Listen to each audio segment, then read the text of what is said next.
Assalamualaikum teman-teman. Seperti biasa sebelum mulai Mimin mendoakan semoga teman-teman semua selalu dalam keadaan sehat walafiat. Oke, kali ini kita akan melanjutkan Martial Master versi novel bagian 448. Bagi yang baru bergabung, selamat bergabung. Dan bagi yang belum subscribe dulu lah agar Mimin tambah semangat lagi nih bikin videonya. Oke, kalau sudah kita langsung masuk ke isi ceritanya.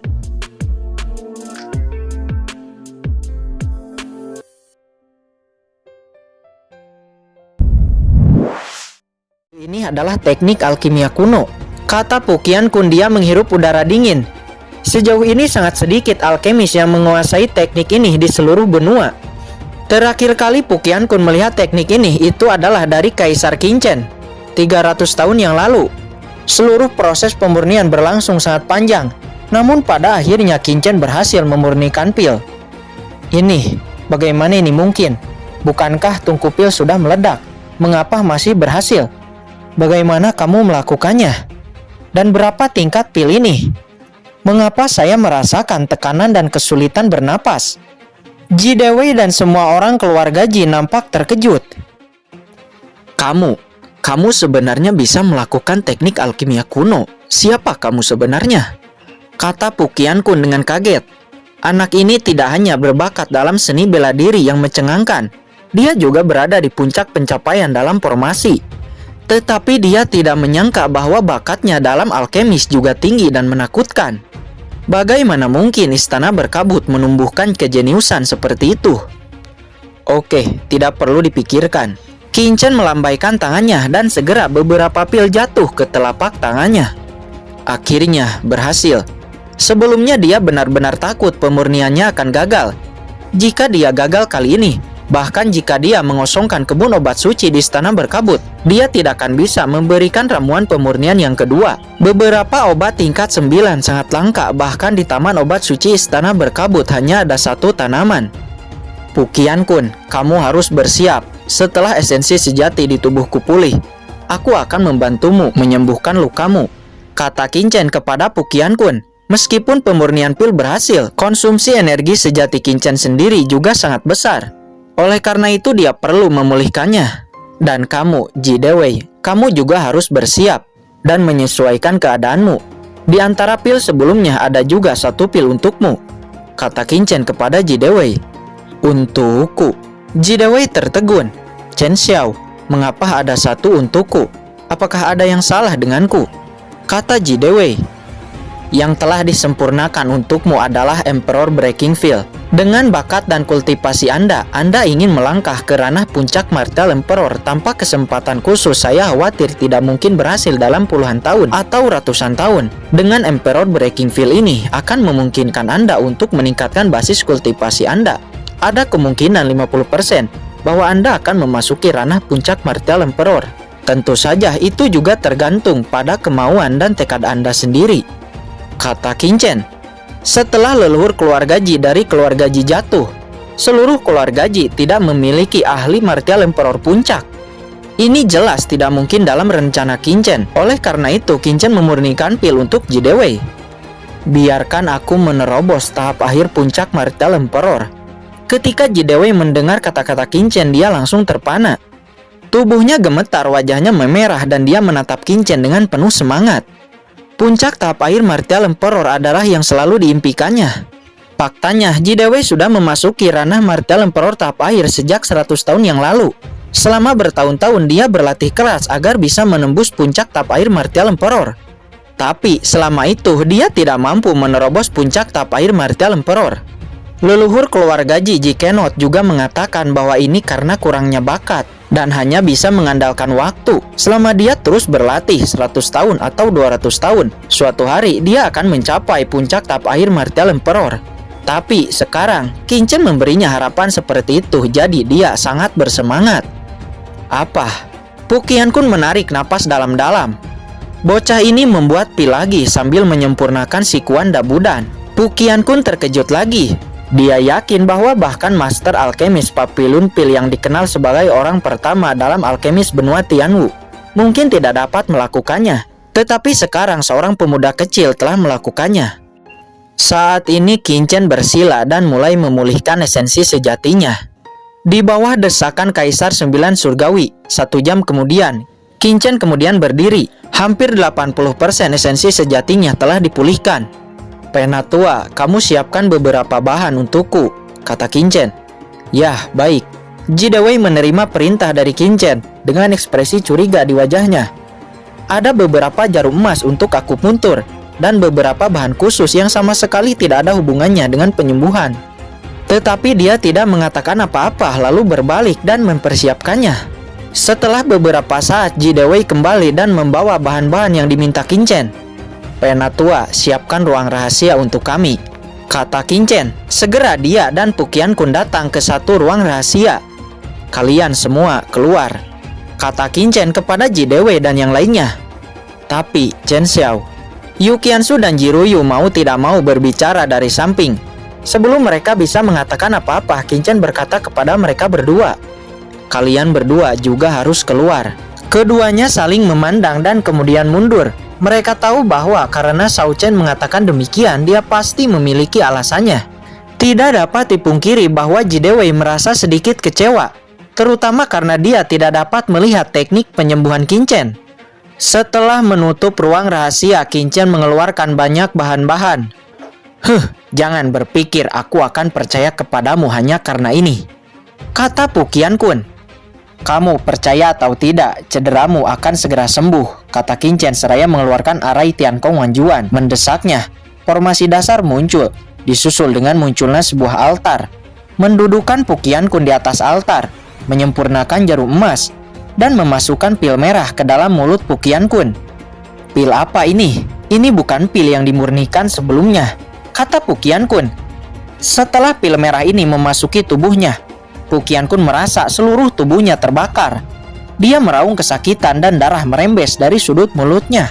Bocah sialan, kamu menyakitiku, kata Pukian Kun dengan marah. Diam jika kamu tidak ingin mati, kata Qin. Tetapi dia tidak melakukan apapun terhadap Pukian Kun. Dia hanya menyaksikan tubuh Pukian Kun hancur, robek, dan terbakar. Orang tua ini tahu kamu tidak mungkin menyelamatkanku. Hahaha, bunuh aku. Bahkan jika kamu membunuhku, aku tidak akan pernah mengatakan apa-apa. Hahaha, kata Pukian Kun. Rasa sakit ini dia sudah dari lama merasakannya. Jika tuan muda ini ingin membunuhmu, apakah perlu melakukan hal merepotkan seperti ini? Qin memarahi, tapi matanya terus melihat tubuh Pukian Kun yang hancur dan terkoyak. Waktunya sudah tiba, kata Qin seraya mengambil jarum emas dan menusukkannya ke kepala Pukian Kun. Titik Bai Hui. Jarum emas yang tak terhitung jumlahnya ditusukkan ke setiap titik akupuntur di tubuh Pukian Kun. Kemudian 10 pil penyembuhan Sikuan Dabudan dimasukkan ke dalam mulut Pukian Kun. Tiba-tiba vitalitas melonjak dari tubuhnya. Ini metode kelahiran kembali nirvana. Kamu sebenarnya siapa? Kata Pukian Kun dengan kaget melihat Qin. Karena ini adalah metode legendaris yang rahasia.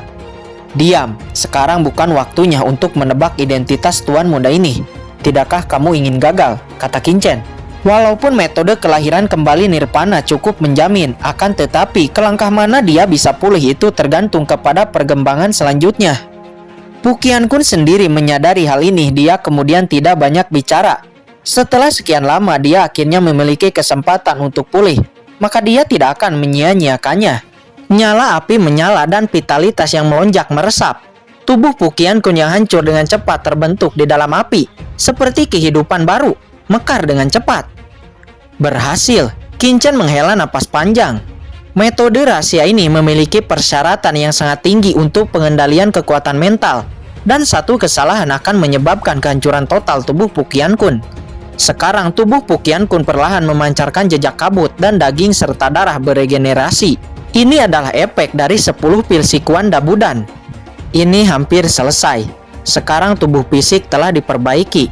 Selanjutnya aku akan memperbaiki jiwamu, kata Qin. Segera teknik kultivasi jiwa darah dirilis oleh Qin. Terlihat tubuh Pukian Kun dipenuhi dengan darah samar, dan serangkaian rune berdarah aneh mengalir, memancarkan kekuatan seperti hantu. Tetapi kekuatan ini perlahan memberi makan jiwa Pukian Kun. Lao Yuan, giliranmu, kata Qin Chen kepada Lao Yuan di dalam cakram Gyeokyan Kun. Berikan padaku. Lao Yuan terkekeh dan kekuatan binatang sumber menyebar dan segera bergabung ke dalam tubuh Pukian Kun. Dalam kekuatan binatang sumber ini ada juga kekuatan jiwa murni yang dapat dengan cepat memperbaiki jiwa Pukian Kun. Waktu terus berlalu, saya tidak tahu sudah berapa lama. Tiba-tiba ledakan. Pukian Kun meraung panjang dan tiba-tiba berdiri. Tubuhnya memancarkan cahaya hitam yang mengerikan dan kekuatan yang menakutkan langsung keluar dari tubuhnya. Altar di bawah langsung hancur dan seluruh ruang rahasia juga hancur oleh pukulan ini. Tanah leluhur keluarga Ji bergetar seperti ada gempa bumi. Pukian Kun melonjak ke langit, langsung menghancurkan bangunan di atas kepalanya dan menggantung di atas langit di atas tanah leluhur keluarga Ji. Kekuatan dahsyat muncul darinya seperti raksasa kuno yang baru terbangun, menatap tanah leluhur keluarga Ji di bawahnya. Orang tua ini akhirnya pulih. Istana berkabut. Kamu sangat bodoh. Orang tua ini akan pergi. Pukian Kun tertawa keras, mendominasi. Setelah dia bergegas keluar, dia langsung menuju ke area luar tanah leluhur keluarga Ji. Hentikan dia. Qin Chen terbang keluar dan berkata dengan dingin. Segera formasi leluhur keluarga Ji diaktifkan. Cahaya berkabut menyelimuti dunia dalam sekejap. Formasi tanah leluhur keluarga Ji. Hahaha. Itu hanya formasi tingkat 9. Bagaimana bisa menghentikan orang tua ini? Pukian Kun tertawa, tidak peduli dan mengulurkan tangannya untuk merobek formasi. Namun tiba-tiba ekspresi wajahnya berubah karena dia tidak bisa menghancurkan formasi. Ini tidak mungkin. Aku tidak percaya, kata Pukian Kun. Dia kembali melayangkan pukulan kepada formasi, akan tetapi hasilnya tetap sama. Di sisi lain melihat ini, Qin Chen harus mengatakan bahwa Pukian Kun ini sangat menakutkan. Dia baru saja pulih dan dia mampu mengeluarkan kekuatan yang begitu mengerikan. Bahkan kekuatan yang ditampilkannya sekarang setidaknya tidak lebih lemah dari leluhur tua keluarga Ji. Kekuatan Pukian Kun seharusnya lebih tinggi daripada yang ia harapkan. Mata Qin Chen berbinar. Di langit, Pukian Kun melambaikan tinjunya dan segera mengangkat aturan jalan yang tak ada habisnya.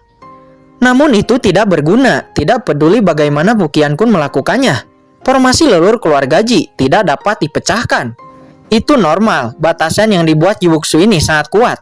Bahkan istana berkabut dan iblis alien tidak dapat memecahkannya selama 200 tahun. Dan mereka tidak dapat memasuki area terlarang keluarga Ji. Lalu, bagaimana Pukian Kun bisa memecahkan formasi ini? Pada saat ini, semua orang di keluarga Ji naik ke langit. Dengan amarah di wajah mereka mengelilingi Pukian Kun. Pukian Kun, Chen Shao baru saja menyembuhkan lukamu. Dan kamu benar-benar bereaksi seperti ini.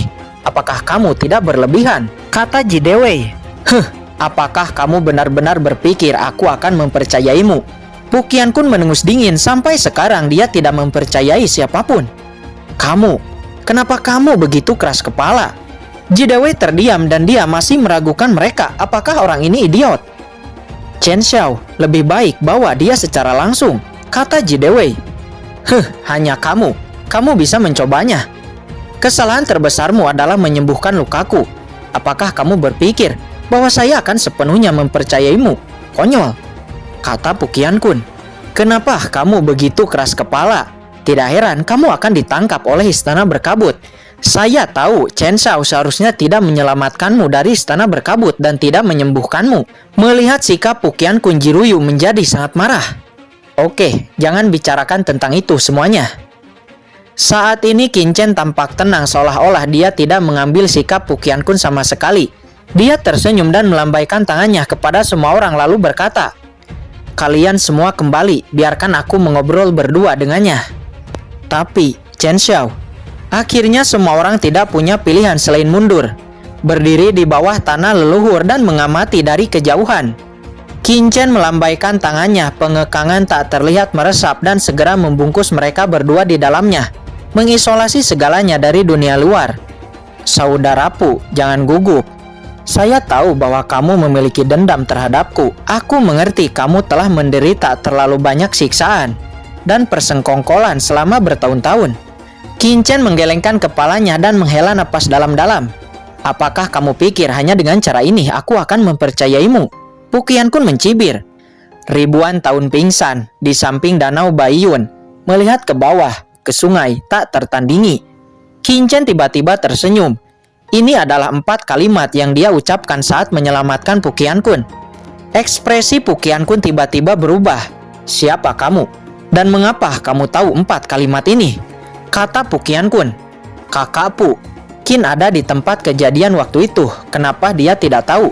Qin Chen tersenyum. Bagaimana mungkin? Kamu juga hadir. Pu Qianqun berkata dengan marah. Ini terjadi lebih dari 300 tahun yang lalu. Bagaimana bisa seorang pemuda hadir di sana? Qin Chen tersenyum dan berkata, Kakak Pu, kamu mungkin tidak tahu, namaku adalah Qin Chen. Ketika suara itu jatuh, wajah Pu Qianqun tiba-tiba berubah, mengungkapkan ekspresi kengerian yang tak tertandingi dan dia kehilangan suaranya. Qin Chen, apakah kamu Kaisar Qin Chen 300 tahun yang lalu? Wajah Pu Qianqun berubah drastis. Tubuhnya gemetar dan berdiri tidak stabil. Ini tidak mungkin. Bagaimana Anda bisa menjadi Kaisar Qin Chen? Kaisar Qin Chen telah meninggal, kata Pu Qianqun dengan marah. Saat itu Qin Chen dan hubungannya tidak dapat diubah. Qin Chen adalah penatua kehormatan Bloodline Holy Land, seorang guru Bloodline Holy Land yang jenius, dan secara alami memiliki hubungan pribadi dengan Pu Qianqun yang saat itu adalah Presiden Bloodline Holy Land. Qin ini secara alami tahu bahwa saudara Pu tidak akan mempercayainya. Jadi silahkan lihat. Qin Chen tersenyum tipis dan cahaya samar darah segera memenuhi tubuhnya. Itu adalah teknik darah yang telah digunakan Pu Qianqun sebelumnya. Saat itu di lantai bawah di Wangjiang dekat Danau Baiyun, saudara Pu menggunakan metode rahasia dari Bloodline Holy Land ini untuk berkomunikasi dengan Qin. Qin ini mengingatnya dengan jelas, kata Qin Chen sambil tersenyum. Sosok Pu Qianqun mundur dengan keras dalam kehampaan. Keterkejutan di wajahnya mengerikan dan dia gemetar. Apakah kamu benar-benar saudara Qin Chen? Apakah kamu benar-benar tidak mati? Tapi, apa yang kamu lakukan sekarang? Pu Qianqun merasakan darah Qin Chen, dan Qin Chen berusia 20 tahun lebih. Bagaimana ini mungkin? Tidak, meskipun itu saudara Qin. Apa yang bisa kamu katakan? Kamu bersama Peng Xiaoyu dan istana berkabut, menjebakku. Pu Qianqun tiba-tiba sepertinya memikirkan sesuatu dan berkata dengan suara yang dalam. Sengguan Sinar adalah wanitanya Qin Chen dan Peng Xiaoyu adalah saudara laki-lakinya. Di benua Tianwu hari ini, kedua orang inilah yang merugikan dunia. Bahkan jika orang di depannya adalah Qin Chen, apa yang bisa dia jelaskan? Hahaha. Qin Chen tertawa, tetapi ada sedikit jejak rasa dingin dan kesedihan dalam tawanya. Saudara Pu, apakah Anda tahu bagaimana saya mati 300 tahun yang lalu? Kamu mati 300 tahun yang lalu? Pu Qianqun terkejut. Lalu, siapa Qin Chen di depannya sekarang? Ya, saya memang sudah mati 300 tahun yang lalu. Tetapi untuk beberapa alasan khusus, saya hidup kembali. Tubuh ini dapat dianggap sebagai tubuh kehidupan kedua saya, kata Qin Chen. Mungkinkah jiwa menduduki tubuh orang lain? Pu Qianqun sangat bingung. Ini sangat rumit. Ini bukan penjarahan jiwa yang sederhana. Adapun apa yang terjadi, sejujurnya saya belum mengetahui situasinya. Tetapi yang pasti, saya telah meninggal 300 tahun yang lalu. Hingga 10 tahun lebih yang lalu sebelumnya, saya menjadi hidup kembali, kata Qin Chen. Apa masalahnya? Pu Qianqun bingung. Ini pertama kalinya dia mendengar bahwa orang hidup kembali setelah 300 tahun yang lalu. Jika kamu masih tidak percaya, selalu tidak ada yang salah dengan aura jiwa pemuda ini. Qin Chen langsung melepaskan jejak kekuatan jiwanya tanpa penutup apapun. Kekuatan jiwa ini benar-benar Kaisar Qin Chen. Lalu, bagaimana kamu mati 300 tahun yang lalu? Bukankah kamu memasuki Death Cannon untuk menyelamatkan Peng Xiaoyu dan mati? Tanya Pu Qianqun. Simpan Peng Xiaoyu. Hahaha. Qin Chen tertawa dengan tawa sedih, seolah-olah ada kemarahan dan kebencian yang tak ada habisnya untuk diceritakan. Aku memang mati di Death Cannon saat itu, tapi aku tidak mati untuk menyelamatkan Peng Xiaoyu. Itu adalah Sengguan Sinar dan Peng Xiaoyu yang diam-diam terluka dan jatuh ke Death Cannon tanpa daya. Apa? Mendengar ini Pu Qianqun sangat terkejut hingga kulit kepalanya mati rasa dan hatinya dipenuhi gelombang yang mengamuk. Qin Chen dibunuh oleh Peng Xiaoyu dan Sengguan Sinar. Ini adalah rahasia besar. Selama 300 tahun, Sengguan Sinar dan Peng Xiaoyu telah memberitahu publik bahwa Qin Chen mati untuk menyelamatkan Peng Xiaoyu, yang bahkan menyebabkan kebencian antara Sengguan Sinar dan Peng Xiaoyu. Pukian Kun sebenarnya menyadari kolusi antara istana berkabut dan kekaisaran Xuanyuan. Selama bertahun-tahun dia tidak tahu apa yang terjadi di dalam. Tetapi sekarang mendengar Qin Chen mengatakan ini, dia tiba-tiba merasa merinding. Kedua kekuatan ini bersembunyi begitu dalam. Pada saat ini Pukian Kun tiba-tiba mengerti, jika semuanya seperti yang dikatakan oleh Qin Chen, maka semua yang terjadi antara istana berkabut dan kekaisaran Xuanyuan dapat dijelaskan sepenuhnya. Ketika kamu mengetahui ini, apakah kamu masih berpikir bahwa saya dan Sangguan Sinar berada di grup yang sama? Kata Qin Chen dengan dingin, dan mengatakan sesuatu tentang apa yang terjadi tahun itu. Aku benci karena percaya kepada kedua pelacur itu. Membuatku mati di Dead Cannon. Tapi ini bukan apa-apa, aku mati. Tapi saudara Wuxu dan yang lainnya juga menderita karena aku. Ini salahku. Qin Chen menyalahkan dirinya sendiri, ekspresinya kesakitan. Apakah semua yang kamu katakan itu adalah kebenaran? Kata Pukian Kun, dia masih sulit untuk mempercayainya. Apakah menurutmu aku perlu berbohong kepadamu? Meskipun Qin ini tidak tahu apa yang diinginkan istana berkabut darimu. Kamu dapat yakin bahwa Qin ini tidak akan pernah menanyakan rahasia apapun tentang Bloodline Holy Land. Tetapi yang ingin dikatakan Qin ini kepada saudaraku adalah bahwa sekarang di daratan, itu bukan lagi tempat bagi Bloodline Holy Land, tetapi istana berkabut yang menguasai dunia. Dan Sangguan Sinar berkolusi dengan iblis alien. Tujuannya pasti untuk menyatukan benua Tianwu, membiarkan benua Tianwu menjadi dunia iblis alien, dan semua orang di benua Tianwu menjadi budaknya. Inilah yang tidak bisa diterima olehku. Aku lebih baik mati daripada membiarkan benua Tianwu jatuh ke tangan alien, kata Qin Chen. Pukian Kun terdiam. Faktanya Qin Chen sudah menggerakkan hatinya. Tetapi dia masih belum bisa sepenuhnya mempercayai Qin Chen. Saya percaya semua yang Anda katakan. Tetapi semua ini mengharuskan saya untuk menyaksikannya dengan mata kepala saya sendiri, kata Pukian Kun dengan sungguh-sungguh. Dia baru keluar dari istana berkabut dan belum kembali ke Wuyu selama lebih dari 200 tahun. Jadi secara alami sulit untuk membedakan antara yang benar dan yang salah. Ini wajar. Qin Chen mengangguk dan berkata, "Kakakku, jika kamu ingin pergi, aku bisa membiarkanmu meninggalkan tanah leluhur keluarga Ji sekarang. Tapi aku ingin memperingatkanmu bahwa kamu bisa pergi kemanapun. Tapi jangan mengekspos dirimu dengan mudah. Kamu juga tidak boleh pergi ke Bloodline Holy Land, percayalah. Karena Sangguan Sinar tahu bahwa kamu telah melarikan diri. Dia tidak akan pernah membiarkanmu kembali ke Bloodline Holy Land," kata Qin Chen. Dia benar-benar takut Pukian Kun akan bertindak gegabah dan langsung kembali ke Bloodline Holy Land. Maka itu akan sangat merepotkan. "Jangan khawatir, aku tidak sebodoh itu. Tapi apakah kamu benar-benar rela membiarkanku pergi?" kata Pukian Kun. "Karena kamu menginginkannya, kenapa tidak?" kata Qin Chen seraya tersenyum. Dan segera melambaikan tangannya kepada Jiruyu dan berkata, "Jiruyu, buka batasan formasi tanah leluhur keluarga Ji dan biarkan kakakku pergi." Tapi Chen Xiao, di bawah Jiruyu dan Jidewei masih kaget dengan apa yang dibicarakan Qin Chen dan Pukian Kun. Mengapa ekspresi Pukian Kun tiba-tiba berubah dengan drastis? Tetapi ketika mereka mendengar perintah Qin Chen, mereka tiba-tiba menjadi cemas. Membiarkan Pukian Kun pergi. Begitu Pukian Kun ditangkap oleh orang-orang istana berkabut, maka keluarga Ji-nya juga benar-benar akan terungkap. "Jangan khawatir, saya yakin saudaraku adalah orang yang mengetahui bahaya. Jika dia ingin pergi, biarkan saja dia pergi," kata Qin Chen. Akhirnya Jiruyu mau tidak mau membuka formasi. "Aku akan pergi."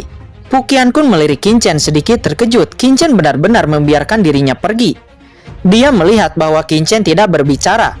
Sosoknya bergetar dan tiba-tiba berubah menjadi cahaya dan bergegas keluar dari tanah leluhur keluarga Ji. Dia mengira Qin Chen akan menghentikannya, tetapi dia tidak mengharapkannya. "Apakah dia benar-benar membiarkanku pergi?" kata Pukian Kun, tetapi gerakannya terus berlanjut dan dia muncul di depan pintu keluar. Penjaga di sini telah lama diperintahkan oleh Qin Chen untuk membuka lorong secara langsung dan membiarkan Pukian Kun pergi. "Kamu benar-benar membiarkanku pergi?" Pukian Kun sangat terkejut. Setelah dia meninggalkan tanah leluhur keluarga Ji, dapat dikatakan bahwa langit sangat tinggi dan tanah sangat luas, tidak mudah bagi Qin Chen untuk mengembalikannya. Tapi sampai Pukian Kun keluar dari lorong ini, Qin Chen tidak bergerak dan bahkan tanpa memandangnya sedikit pun. "Chen Xiao, apakah kamu benar-benar membiarkannya pergi? Bagaimana jika dia ditangkap oleh orang-orang istana berkabut?" kata Jidewei dengan cemas. Jangan khawatir, Pukian Kun tidak sebodoh itu. Bagaimanapun yang kita butuhkan adalah Pukian Kun yang bersedia melawan istana berkabut bersama kita, bukan ahli kuat yang dipaksa. Dan aku percaya bahwa Pukian Kun akan kembali, kata Qin Chen seraya tersenyum dengan percaya diri.